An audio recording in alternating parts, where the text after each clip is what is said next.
దానికి ఒక్కటే మీకు చెప్పిపోతా.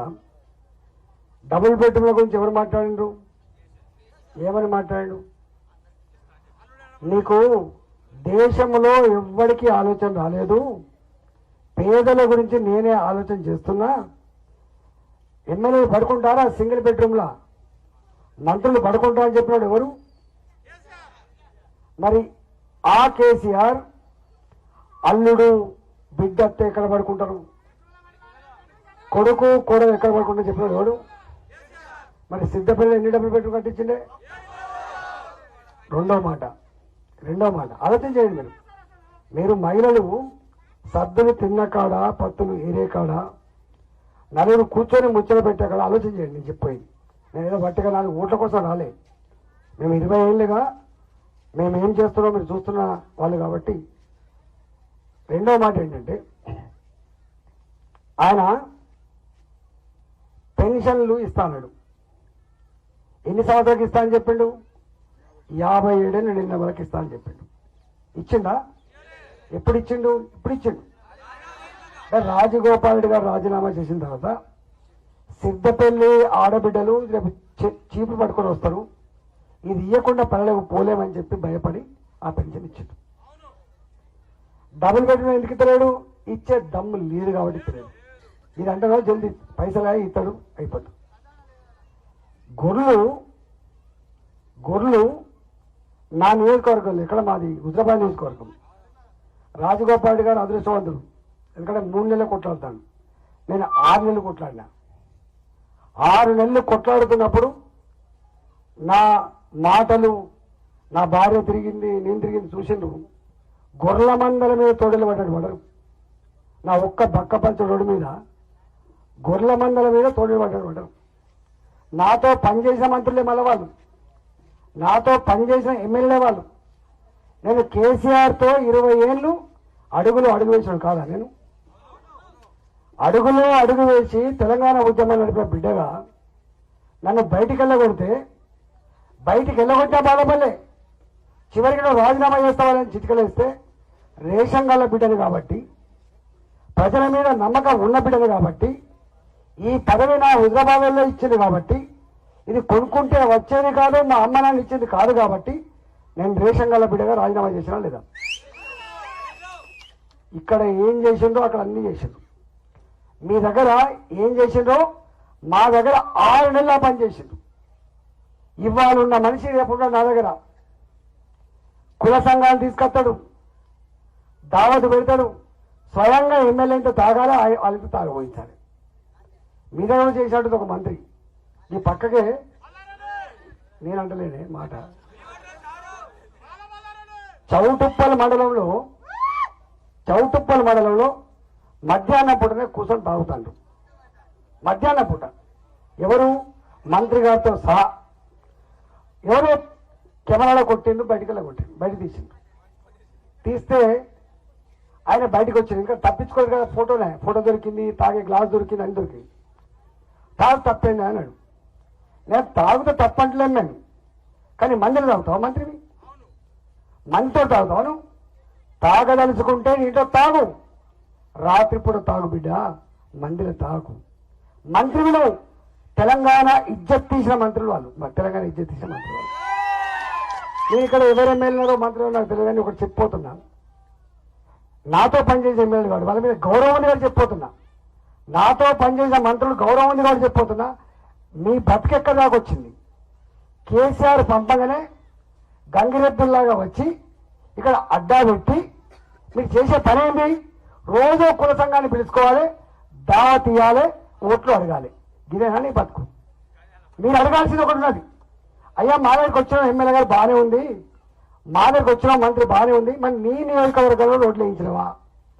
నీ నియోజకవర్గంలో డబుల్ బెడ్రూమ్ ఇప్పించినవా?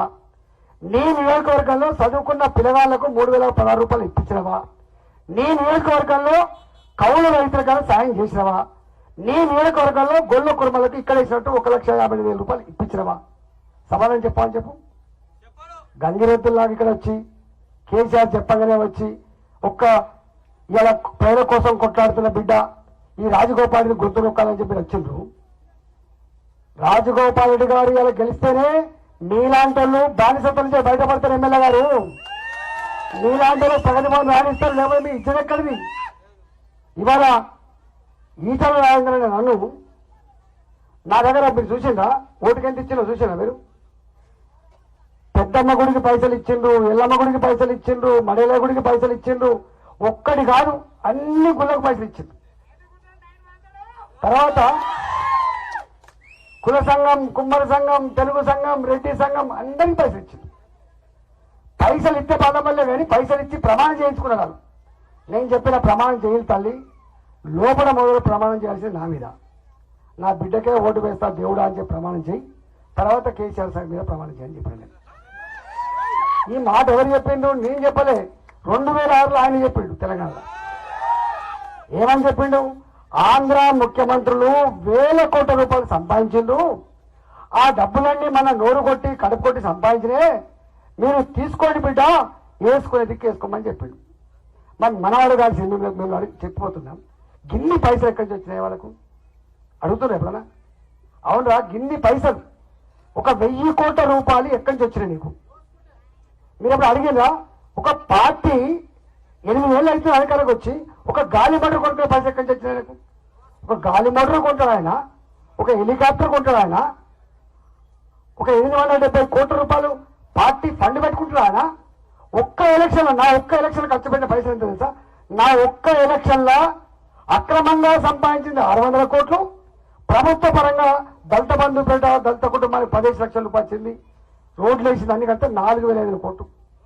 మొత్తం కలిస్తే మా ఎంత తెలియదంటే మొత్తం కలిస్తే 5000 కోట్ల రూపాయలు ఖర్చు పెట్టి లాస్ట్ నాడు ఎవరు కదా? అవును బిడ్డ, ఈ గొర్రెలు ఎవరితో వచ్చినాయి బిడ్డ? నీతోడే కదా బిడ్డ. ఈ గుళ్ళ పైసలు ఎవరికి వచ్చినాయి బిడ్డ? మీతోడే కదా బిడ్డ. ఈ రోడ్లు ఎవరు ఎట్లా వచ్చినాయి బిడ్డ? నీతోడే బిడ్డ. అన్ని అని ఏమనంటే ఇవన్నీ నీతో వచ్చినాయి బిడ్డ, దీనికి కారకుడు నువ్వే, నీ కోటెత్తాం బిడ్డ అని చెప్పిండు. ఇవాళ ఇక్కడ రాజగోపాల్ రెడ్డి గారు రాజీనామా చేయకపోతే, అమ్మ తల్లిని అడుగుతున్నా, ఈ మంత్రి అంటూ వస్తారా ఇక్కడికి? ఎమ్మెల్యే అంటూ వస్తారా? వాడి ప్రేమ పుట్టినది, ప్రేమ పుట్టినదా? ప్రేమతో సిద్దేపల్లి అన్నడు దావతిత్తలేడు సుమా, ప్రేమతో గొల్ల కుటుంబాలకు చెక్కులు ఇయ్యలేదు సుమా, ప్రేమతో రేపు ఓటుకు 10,000 సుమా. రాజగోపాల్ రెడ్డి అనే బిడ్డ అసెంబ్లీలో ఉండద్దు, ఉంటే నన్ను బతకనీయడు. ఇప్పటికే ఒక ఈటల రాజేంద్ర వచ్చిండు అక్కడికి, ఇప్పటికే ఒక రఘునందన్ వచ్చిండు, ఇప్పటికే ఒక రాజాసింగ్ ఉన్నాడు. ఇంకా ఈనాడే పెడితే ఆగమైపోతాను. ఈయన గెలుపుతో ఆట క్లోజ్ అయిపోతుంది, గుర్తుపెట్టుకోండి. క్లోజ్గా నేను దమ్ముంటే చెప్తున్నా కేసీఆర్కి, నీకు దమ్ముంటే కేసీఆర్ నువ్వు పెన్షన్ ఇచ్చినంటున్నావు, రైతు బంధు ఇచ్చినంటున్నావు, కళ్యాణ లక్ష్మి ఇచ్చినంటున్నావు, నువ్వు ఉత్తరాలు కూడా వేసావు. మా వాళ్ళకు ఊళ్ళల్లో రైతు బంధు పొందిన రైతుకు ఉత్తరం రాసిండు, గొర్రెలు వచ్చిన వాళ్ళకు ఉత్తరం రాసిండు, పెన్షన్ వచ్చిన వాళ్ళకు ఉత్తరం రాసిండు, కళ్యాణ లక్ష్మి వచ్చిన ఉత్తరం రాసిండు. మరి అన్ని ఇచ్చిన తర్వాత నీకు ఓటేయకపోతే మా ఊళ్ళు కొట్టరా? ఎందుకు మళ్ళీ వచ్చినావు ఇక్కడికి? ఎందుకు పైసలు ఇస్తున్నావు నువ్వు ఇక్కడికి?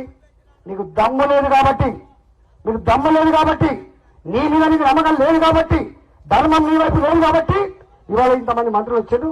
నేను ఒకటే చెప్తున్నా, లాస్ట్ ఒక మాట చెప్పబోతున్నా, మీకు తెలుసో తెలియదో, నేను పైసల మంత్రిగా పనిచేసే కొద్ది రోజులు, నాకు పైసల మంత్రిగా పనిచేసే అనుభవం అని చెప్తున్నా. 45,000 కోట్లు, 45,000 కోట్లు మనం తాగిపిచ్చి తాగుబోతులను చేసి తాగి చచ్చిపోతే. హాయ్ ఫ్రెండ్స్, మా టుడే టుమారో యూట్యూబ్ ఛానల్ చూస్తున్నందుకు చాలా థ్యాంక్స్. మరిన్ని లేటెస్ట్ వీడియోస్ కోసం వెంటనే సబ్స్క్రైబ్ చేయండి. అలాగే ఈ బెల్ ని కూడా రింగ్ చేసేయండి. మా నోటిఫికేషన్స్ అన్ని మీ మొబైల్లో వస్తాయి. అలాగే మా వీడియోస్ మీకు నచ్చితే లైక్ చేయండి, షేర్ చేయండి, నచ్చకపోతే కామెంట్ చేయండి.